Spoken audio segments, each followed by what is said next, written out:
नमस्ते लसोफिया फुल्ला सबैजनालाई यो चिसो मौसममा म चाहिँ बजार जान लागेको हैन, किनभने मेरो स्कुलको कलेजको जुत्ता चाहिँ यस्तो भइसकेको छ। त्यही भएर चाहिँ साथीहरू म चाहिँ बजार जाँदैछु हैन। यो चाहिँ हाम्रो कर्रा पुल हो हैन, हेटौडाको अलि धेरै फोहोर छ।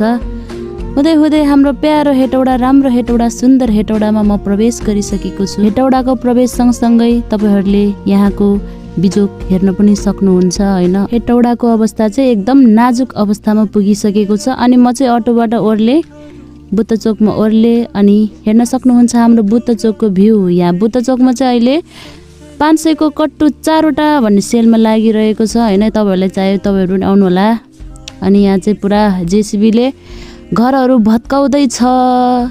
कर्लम गुर्लुम खर्लम खुर्लुम। म चाहिँ पालुङ बस पार्कतिर जाँदैछु हैन। मम्मीको सामान छुटेको थियो। यो चाहिँ हाम्रो हेटौडाको भाटबटी नै जुन जेनजीको आन्दोलनमा जलाएको थियो। म चाहिँ बस पार्क आएपछि मम्मीको पर्खाइमा बस्दा बस्दै यस्तो अनुहार पनि हुँदो रहेछ भनेर आफूलाई धिक्कार्दै बसिरहेको थिएँ। आज हेटौडामा घामै लागेको छैन, त्यसैले मेरो नाकबाट तरल पदार्थ निस्किरहेको थियो। हेटौडामा ढालेको रुखहरूको फाइदा त यो अङ्कलहरूले लिनु भइरहेको थियो। अनि यो चाहिँ हाम्रो हेटौडाको 500 को 4वटा कट्टु पाउने ठाउँ हो। अहिले चाहिँ सेलमा लागिरहेको छ, आउनु होला कृपया तपाईहरु पनि।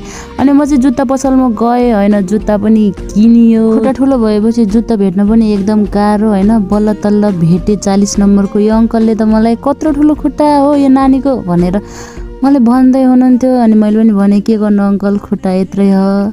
अनि म चाहिँ सामान लिएर लमक कम्मर मर्काउँदै बस पार्कतिर गएँ। अनि म बसमा चढेँ। चढ्ने क्रममा चाहिँ मैले एउटा राम्रो दृश्य भेटेँ। जुन यो दाइ चाहिँ आफ्नो गर्लफ्रेन्डसँग मस्की बोल्दै हुनुहुन्थ्यो। तर के गर्नु, हाम्रो त छैन हैन, हाम्रो सिग्रिनीको गाडी नभेटेर चाहिँ म हाम्रो पदम पोखरी जाने बसमा चाहिँ चढेको हैन। अनि म चाहिँ वनस्पतिमा ओर्ले। यहाँबाट चाहिँ अब हिँडेर जानुपर्छ हैन। यो चाहिँ हाम्रो सिग्रिनीको गेट। म चाहिँ जाडोले एकदम धेरै कठ्याङ्ग्रिएर चिसोको मजा लिँदै म चाहिँ जाँदै थिएँ हैन।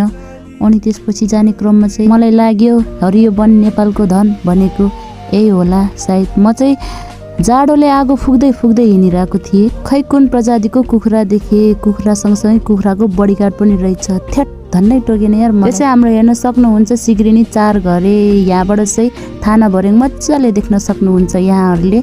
अनि यो चाहिँ मेरो घर हो जुन मैले जुम गरेर देखाएँ। बाजे बुरुस किनम भनेर बाजेलाई बोलाएको। बाजे पसलमा आउनु भएन। अनि बाजे चाहिँ बल्ल पसलमा आउनु भयो। अनि त्यसपछि किने मैले हाम्रो दाँतको लागि राम्रो बुरुस किने 20 रुपियाँको हैन। अनि हजुरहरूलाई कस्तो लाग्यो मेरो न्यू ब्रान्डको जुत्ता?